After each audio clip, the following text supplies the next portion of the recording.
The next day, Mom welcomed us back with open arms. Her house was small, but it felt warm. Our days were simple again. Doing homework at the kitchen table, laughing over silly things at dinner. Mom never said a bad word about Dad, but sometimes I saw sadness flash across her face when she thought we weren't looking. A year passed quietly. We didn't hear much from Dad, and honestly, we weren't sure we wanted to. Then, one night, Dad showed up on our doorstep looking like he'd aged 10 years.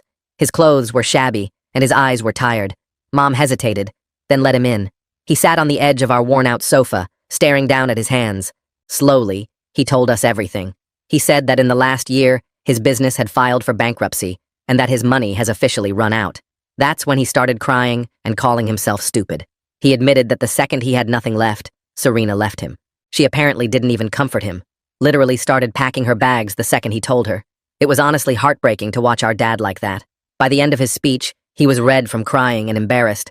And he actually asked for a second chance, not just from us, but from our mom too. He wanted us to be a family again. Mom just sat there quietly for a long time. My sister Emma, 15, was crying silently. My brother Liam, 10, just stared at the floor. I'm 17 now, and I felt so conflicted. Part of me wanted to tell Dad to get lost after everything he'd done.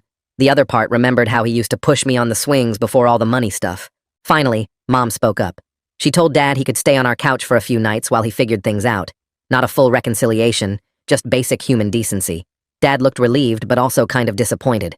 I think he expected us to welcome him back with open arms. That night was super awkward.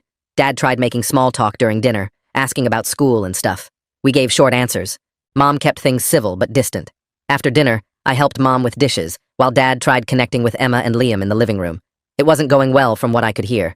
Later, I overheard Mom and Dad talking in the kitchen. Dad was apologizing again, saying how stupid he'd been. Mom wasn't having it. She told him that actions have consequences, and he couldn't just waltz back into our lives expecting everything to be fine. I silently cheered for her. The next morning, I woke up early for school and found Dad already awake, making breakfast. Pancakes, my favorite from when I was little. I could tell he was trying hard, but it felt manipulative somehow, like he thought pancakes could fix years of abandonment. I grabbed a granola bar instead and headed out early.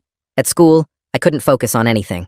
My friend Jaden noticed something was up, so I explained the whole situation during lunch. He thought I should give Dad a chance, but he didn't understand. His parents have been happily married forever.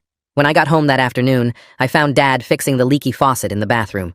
Mom was at work, and Emma and Liam weren't home yet. It was just us. He tried making conversation, asking about my college plans. I gave short answers while grabbing a snack from the kitchen. Then Dad dropped a bomb. He said he'd been thinking about how to make things right, and he'd found some jewelry of Serena's that she'd left behind. Expensive stuff. He was planning to sell it and put the money toward our college